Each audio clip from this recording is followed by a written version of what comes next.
fait l'agenda de l'islamophobie. C'est un fait. Vous pouvez le contester, mais c'est un fait. J'apprécie que vous me regardiez pour la première fois depuis le début de cette interview de Vie Pleine.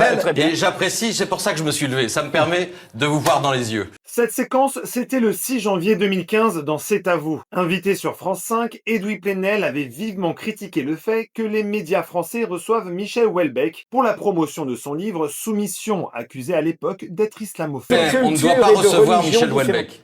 Mais vous faites ce que vous voulez. J'ai le droit simplement de critiquer vos choix éditoriaux et de dire, le fait qu'il soit reçu partout, vous le savez très bien.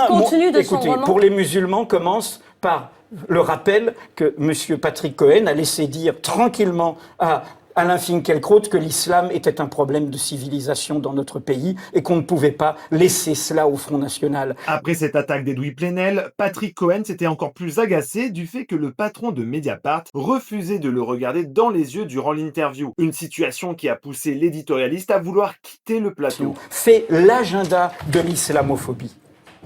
C'est un fait. Vous pouvez le contester, mais c'est un fait. J'apprécie que vous me regardiez pour la première fois depuis le début de cette interview de Vie Pleine. Et j'apprécie, c'est pour ça que je me suis levé. Ça me permet de vous voir dans les yeux. Mais nous nous voyons très bien dans les yeux. Pourquoi vous évitez-vous le regard de Mais Patrick Cohen? je vous réponds à vous. Mais Patrick Cohen vous posez des questions. J'essaie de vous poser des questions il a auxquelles lu vous ne ce répondez livre pas. et il essaie effectivement de vous Je faire lui réagir réponds, dessus. je regarde qui je veux, comme je veux. Quel est le problème?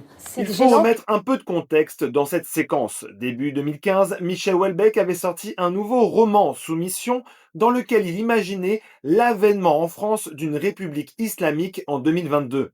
Et pour Edoui Plenel, auteur d'un ouvrage défendant les musulmans, recevoir l'écrivain était une honte. D'autant plus qu'il tenait à cibler Patrick Cohen, avec qui il avait déjà des différends dans le passé, et qui allait recevoir Michel Houellebecq le lendemain dans la matinale de France Inter. Autant dire qu'Edoui Plenel était assez remonté pour entrer dans une passe d'armes avec le chroniqueur de C'est à vous, car ce que reprochait également le cofondateur de Mediapart, c'est de faire un événement politique la sortie d'un roman d'anticipation sur les musulmans. Et donc, ne pas recevoir Michel Houellebecq comme un écrivain, mais quasiment comme un politologue. Mais très rapidement, cette polémique autour de ce livre s'était arrêtée, car le lendemain, le 7 janvier 2015, l'actualité nationale, voire internationale, avait basculé avec les attentats à Charlie Hebdo.